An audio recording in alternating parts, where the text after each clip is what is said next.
Welcome to a special 5-part series where we dive into learning about ADHD.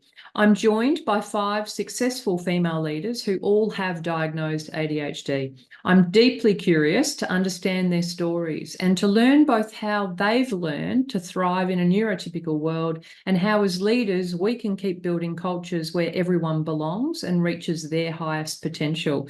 Today I am thrilled to have Julie Robertson join me. Julie, lovely to have you here. Thank you. It's good to be here. Let me share your bio so people know who I'm talking to. So Julie is a dynamic diversity and inclusion specialist, an ADHD advocate, an actual ADHDer, a keynote speaker, executive leader, and a freelance strategist with over 25 years of experience in the community, not-for-profit, and social impact sectors. Her career spans roles in strategy, transformative change, startups, and impact and innovation projects, both in Australia and the UK. Julie's played a pivotal role in major reforms requiring significant change across the disability and community sectors, including as the former CEO of Specialisterne Australia, a multi-award-winning social impact enterprise, where she transitioned the organisation into a global entity working across 15 countries. Julie, as I said, brilliant to have you here. After all of that, who are you as a human being? Tell us about you. Well, obviously a very successful ADHDer, if I live by that bio. As a person, I am definitely a person that's driven by impact, as you can hear from my bio. And as a person, I have grown up in a headspace where I just know that I've always wanted to make a difference. Whether that's the component of the ADHD brain wanting to problem solve and fix things, inadvertently it's driven me to the career that I've got today. I am a passionate, active person. I love dog walking, I love traveling. Obviously I'm originally from the UK, so I love a bit of adventure and change. And again, I'm a person that is not afraid of taking risk. And that's been, again, quite visible in my career around the work that I've done to date and the different sort of spaces that I have, I suppose, explored. So yeah, I think that I'm a person that likes challenge, and I'm a person that likes to shake things up a bit. So, Julie, thank you. As you pointed out, and we can hear, there's an accent in there somewhere. So why don't we go back and tell us about, you and your background and growing up in school and all those things, and how did you end up here in Australia? Sure. I grew up in a very working class family in Scotland, one of 4 children, had a very normal council school background that you would imagine. Also a struggle, I would say, as an undiagnosed ADHD child, having different challenges with friendships and actually integrating in school. I also had the changeability of we moved part of the way through school, but luckily for me, that was my unknown and unconscious ability to use my previous experiences from my first school experience to rehearse, mask, and adapt all my behaviours to become quite successful in my next few school experiences. Very hard work, but something I was able to do because as a chameleon, or as a person that can pivot behaviour, as you do unconsciously with ADHD, I was able to adapt to the environment pretty well, but it did make my life at home challenging, and my energy quite challenging. I actually had an experience in high school where I had an expulsion or a suspension from school in high school for an outburst that they said was due to a mental health issue. But now, in hindsight, as an adult and knowing what I know now, I know that that was a burnout period. That is something that we know now from fact, that these things do occur in people that are neurodivergent. But at that time, there wasn't enough experience, I think, and enough awareness around what ADHD looked like or what ASD looked like in a female presentation. Can I ask just a quick question then? Because I remember when you and I first met, and I found it quite fascinating. You talked about this chameleon and your ability to kind of actually build really good relationships, but you always had a bit of a mask on in building those relationships.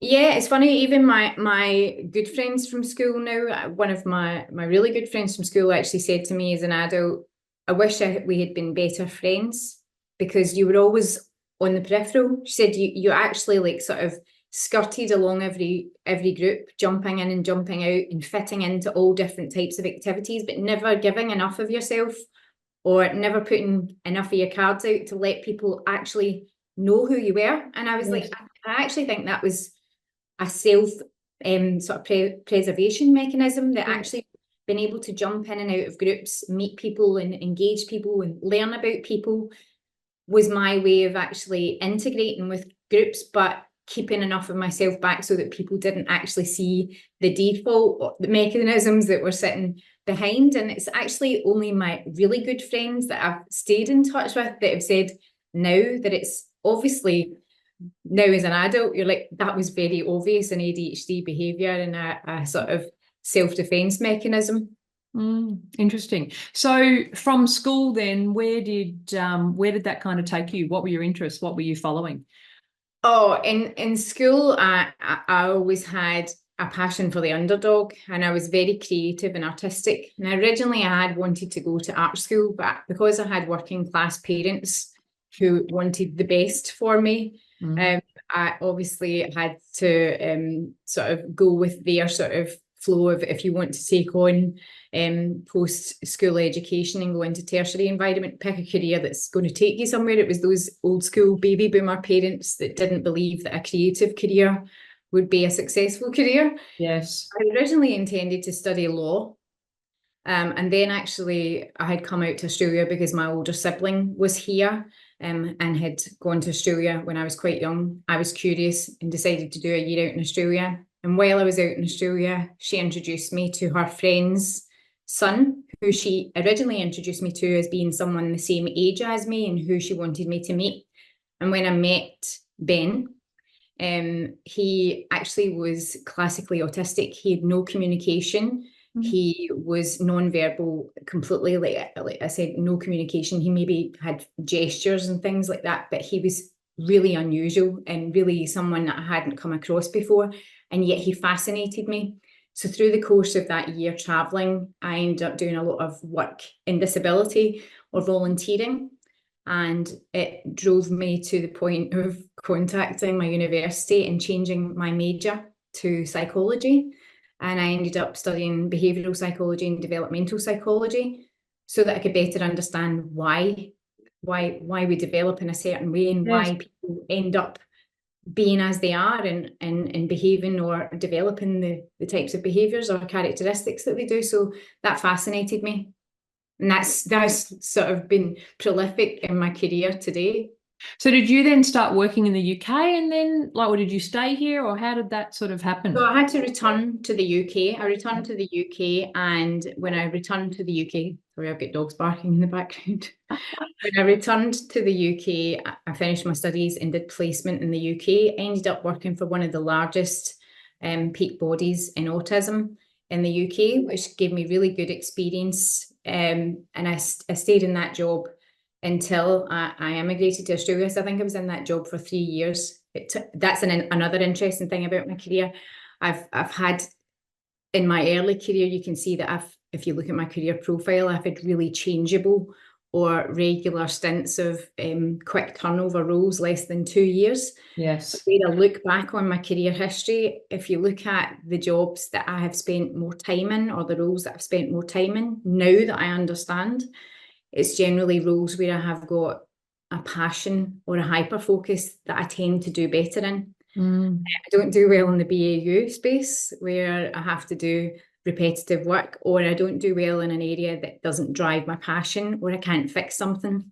So that's why I probably stayed so long as I did in the autism organisation in the UK, because it was so different. It changed all the time. And I was a rookie as a leader, and there was some jobs that people didn't want to do that I probably took on because I didn't want to admit defeat or not do something. So that actually allowed me to test myself and challenge myself, which which allowed me to be successful because nobody else wanted to pick it up. I love that. That's a story of many people's career, I think. Like, just do all the things no one else wants to do, and you learn so much. Did that, you know how you said you jumped around sort of from role to role and sort of struggled in a BAU capacity. Did that hinder at any point your career, or did you get asked questions around, you know, why you move so much and things like that? Oh, absolutely, absolutely. Especially when I first came to Australia, like, but the first 3 or 4 years when I came to Australia, most of the like jobs that I had, probably I was a year, 18 months in most of those jobs. And I guarantee you that when I went to interview, one of the first things that an interviewer would say is, I can see that you've got instability, or that you have like churn and turnover in your roles. And it was hard at first to actually talk to that or to explain it, especially because I didn't obviously know at that point in time, or I wasn't certain in I probably knew that there was something going on, especially because my colleagues and my friends were saying that I had job ADHD, which was funny. They said that from a very early stage, that I had job ADHD, and I'm like, no, it goes a bit wider than that.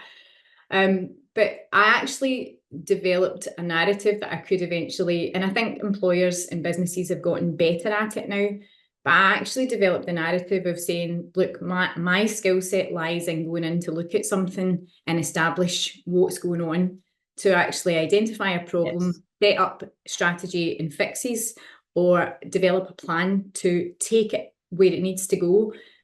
And that's the reason why when something becomes established, or a program or a job becomes settled, I don't think I'm needed anymore, or unless there's changeability in it. So I was actually able to turn it around eventually and talk about it as a strength. I was able to say to recruiters and executive teams, look, my stints in business are usually fixed term or short because I go in for a specific purpose. Yes. I have an experience in numerous fields or areas, whether it's disability, housing, or early childhood, or health, actually allows me to bring in the expertise or the experience or the learnings that I have gained from every environment, and allows me to bring this to that role. And I actually think that that's not a disadvantage. It might well be that my tenure looks short, but in terms of the knowledge that I bring and the sort of wealth of different sort of tools that I can bring in to actually help advance the organisation I'm working in, I think that's valuable. Absolutely valuable. When did you get diagnosed with ADHD? Funnily enough, like the trend, I got diagnosed during COVID. So I think I just turned 41. Had you, help me understand the time frame here, had you been the CEO of Specialisterne at that point, or where were you? Yes, absolutely. I was at Specialisterne. I actually took that role on in late 2019, so that was pre-COVID. Very aware of neurodivergence, particularly autism, so I had a really solid understanding of that. I've got several family members who are on the spectrum. So I think I was, and I had worked for so many autism peak bodies or disability services through my career. But like I said, ADHD hadn't been a thing that I had thought about. Probably in the back of my head, jokingly, some of the things that I had said or had been said between colleagues, but it wasn't really prolific or obvious at that point in time. It wasn't, the conversation wasn't out there about females in ADHD.